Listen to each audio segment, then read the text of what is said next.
Hello and welcome to this week's edition of Capture. I'm Faith VanderVoort. And I'm Caitlin Slater. Last week, Hurricane Matthew caused severe damage in parts of Haiti and the southeastern United States.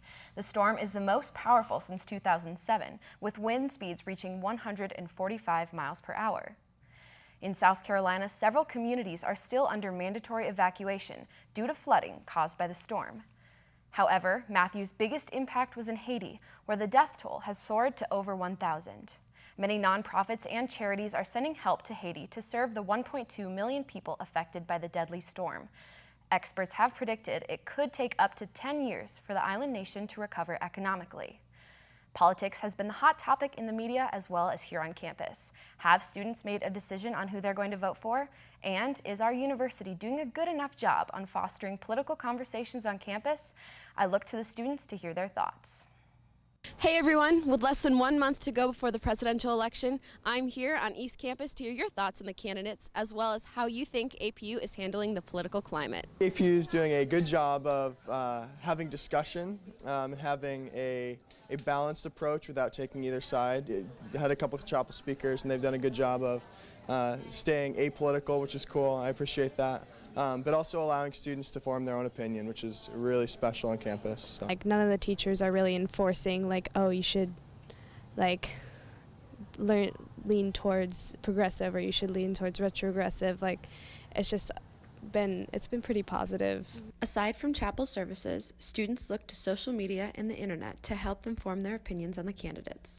From what I've heard from Trump and the way he has treated women in the past, and how he talks about them has influenced me more to not vote for him and find a candidate that is for women, for minorities, for those who are on the margins of our society. I definitely don't like Hillary Clinton. With Trump, not a big fan of him either. I was originally for Ted Cruz. I don't think he's conservative enough for me. However, I think that as much as I don't like either candidate, I much prefer to have somebody whose rhetoric might be questionable once in a while than to have somebody who's, left for American soldiers to die overseas, or who has been involved in Fast and Furious, or has been involved in many political scandals and has been proven to be a liar. For a while, actually, Faith, I was thinking about voting third party. So I consider myself more libertarian, so more like fiscally conservative and socially tolerant. So I was looking at Gary Johnson as a candidate. Unfortunately, through some interviews and things like that, he's not somebody I'm really interested in anymore. So I'm not a fan of either candidate. I don't think I think Hillary Clinton is she's a mess and very corrupt, and all of her scandals have been widespread, and everyone's fairly familiar with them. And then Donald Trump has had some trouble with the words he's using, a lot of rhetorical issues, and he is not consistent on what he's been saying. Has a lot of different things all over the place. So I'm having a hard time because I don't agree with either candidate, and I don't think either of them are particularly good people. For more information on voter registration and absentee ballot requests, visit www.usvotefoundation.org. The next presidential debate between Donald J. Trump and Hillary Rodham Clinton will be held Wednesday night at the University of Nevada, Las Vegas. The Office of Women's Development spent last week raising awareness about sexual abuse. Capture reporter Wes Koswara has the story. On Monday, October the 13th, Azusa Pacific University's Office of Women's Development launched their annual Clothesline project, an event designed to raise awareness for female victims of sexual abuse. What we do is place string between all 7 of the palms. We hang old shirts from past years, and we invite survivors of domestic violence and sexual assault to come write their stories on the shirts if they feel comfortable or obliged. The event is held in 7 palms and continues through Friday the 14th. So what it represents is back in the day when men would work and women didn't yet, they would stay at home, and if they did laundry, they would still hang their clothes up on the clothesline to dry. And that was the time for women to come together with other women during their days to just talk and socialize. And so this is kind of representing women coming together with other women to tell their stories. Socks are available for supporters to write their encouragement on, while pledge cards were available for men. If you aren't a survivor, you're welcome to write on a sock words of encouragement. Also new to the program, the second year that we've done it, is our pledges. So men are welcome to write a pledge. We have 3 different options, and they just promise to, for example, stop rape jokes or things of the sort. Viewers were encouraged to actively participate and show support for victims. I think it's really cool that people are giving a voice to those who don't have a voice, especially in such dire situations. I think it's really cool that it's not just for those who were abused, but those who weren't, and want to give encouragement to those who were. I think it's really cool that they're giving a voice to men as well for the pledges. The Office of Women's Development offers weekly events every Tuesday, with their next major event scheduled for spring. Wes Koswara, 7 Palms, Capture.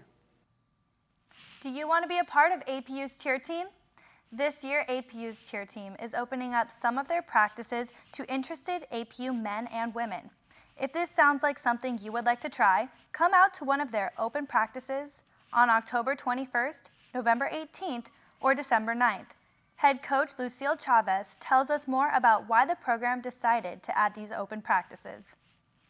We want our APU community to know exactly what we're about. We want them to know what we do in practice, what our skills are, what we're looking for, and what we're trying to build on. And so we're searching for other athletes that have phenomenal dancing ability, just a desire to cheer and have spirit, and just physical capacity to be able to stunt, to tumble, and just to continue to build our program. And so allowing us to have these open practices is going to help us to draw in athletes that do just that, and that can contribute to our mission and to seeking Christ through APU Cheer.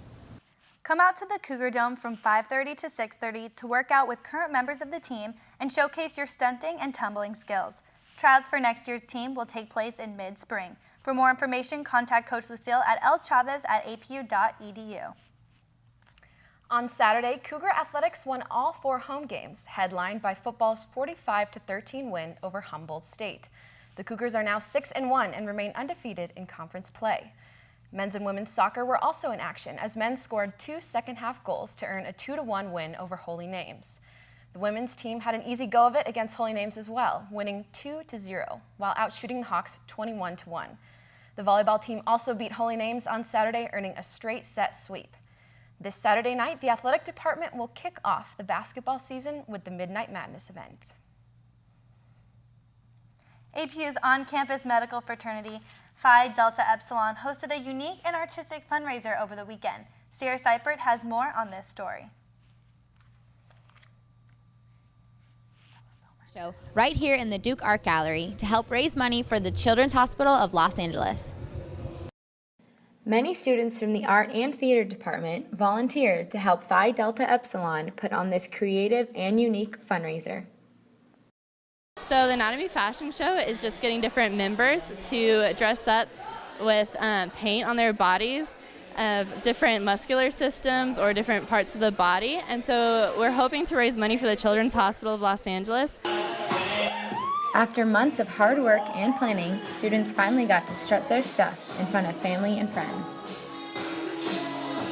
We've been in communication with the art department pretty much since the year began, and then also finding students from the theater department that kind of also did some of the artwork as well, and just it's been basically since the summer until now we've been working on it. Over $3,000 was raised, all for the Children's Hospital of Los Angeles. I had my expectations very low. I was thinking maybe 1,000, like just right there. And my mind is absolutely blown away with the fact that we beat what I was thinking by 3 times. And it's just awesome to see how we were able to work together and put everything together. Phi Delta Epsilon hopes to make this fashion show an annual tradition. That's all we have for this edition of Capture. Be sure to tune in next week for more news. Until then, like our page on Facebook and follow us on Instagram and Twitter at APU Capture. Thanks for joining us. We'll see you next time.